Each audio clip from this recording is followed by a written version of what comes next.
The first time anyone noticed the stars changing shape, nobody panicked.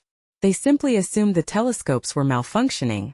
But when children across the world began pointing at the sky and laughing because the constellations looked different every single night, scientists realized something impossible was happening. The stars weren't moving. They were arranging themselves. Among the few people who cared more about patterns than explanations was Mara, a woman whose unusual profession had never attracted much attention. She restored forgotten musical instruments for museums. Not to play them, but to preserve them exactly as they had once existed. Every crack, every faded carving, every worn string told a story. One afternoon, a tiny mountain museum delivered an instrument unlike anything she had ever seen. It resembled a harp, except its frame curved into impossible angles, and its strings shimmered even though no light touched them. There was no record of who built it or where it came from. The only note attached to the crate read, "It cannot be repaired. Only remembered." Mara frowned at those words. Objects weren't remembered. People were. She carefully cleaned away centuries of dust. Strange symbols slowly emerged across the wooden frame. They weren't decorative. They looked like tiny maps. Each carving matched one of the constellations currently changing in the sky. That night, unable to sleep, Mara carried the instrument onto her apartment balcony. As soon as moonlight touched the strings, they vibrated without wind. A single soft note escaped. Above her, one cluster of stars gently shifted into a new position. She froze. The stars hadn't responded after the sound. They had anticipated it. Over the following weeks, Mara experimented in secret. Every melody produced a different arrangement overhead. Slow melodies caused stars to spread apart. Fast rhythms compressed them into brilliant spirals. Minor chords painted faint ribbons of glowing color between constellations. The night sky wasn't reacting to music. It was singing back. Eventually she discovered something even stranger. The changing constellations weren't random art. They were blueprints. Every new pattern subtly influenced Earth. One melody caused flowers across nearby parks to bloom 3 weeks early. Another caused migrating birds to alter centuries-old routes. A quiet sequence transformed ocean tides into unusually smooth waves that lasted for days. The sky wasn't predicting the future. It was gently editing reality. Mara locked the instrument away. No single person should possess something capable of changing the world. But every evening the stars continued rearranging themselves without her. Someone or something was still playing. Desperate for answers, she traveled back to the mountain museum. The elderly curator smiled before she asked a question. "I wondered how long it would take before the sky answered you.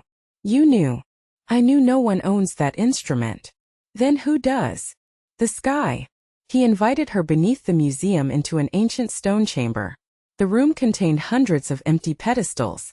Each bore the outline of a different instrument. Flutes, drums, bells, violins. None remained. Only hers had survived. The curator explained an old legend. Long before written history, people believed the universe behaved less like a machine and more like an orchestra. Every generation protected one instrument. Not because they produced music, but because together they maintained harmony between Earth and the stars. As civilizations advanced, people stopped listening. The instruments disappeared. The sky had been improvising alone ever since. Mara wanted to dismiss the story. Then she noticed fresh dust drifting upward instead of downward. Gravity had quietly reversed inside the chamber. Outside, birds circled backward. Clouds flowed against the wind. The curator whispered, "The orchestra has finally run out of songs." Across the globe, impossible changes accelerated. Rain fell upward before returning to the clouds. Mountains slowly changed color throughout the day. Trees bloomed with transparent leaves. No disasters occurred. Reality simply became uncertain. Scientists argued endlessly. Governments demanded explanations. Social media filled with theories. Yet nobody noticed one detail Mara couldn't ignore. Every impossible event happened with perfect rhythm. Reality wasn't breaking. It was losing tempo. She returned home and took the ancient harp to the tallest hill overlooking the city. She didn't know what melody to play. The instrument seemed to know. Its glowing strings gently moved beneath her fingers, guiding each note. As music echoed into the night, Every star above began drifting toward a single enormous pattern stretching across the entire sky. People worldwide stepped outside. For the first time in history, every person on Earth looked upward together. The completed constellation didn't resemble an animal, or a hero, or a mythical creature. It formed an enormous human ear. Silence followed. Then the stars stopped moving. A single brilliant line appeared across the heavens like handwriting made of light. No language. Just pure understanding. Mara suddenly knew why the universe had created music before speech.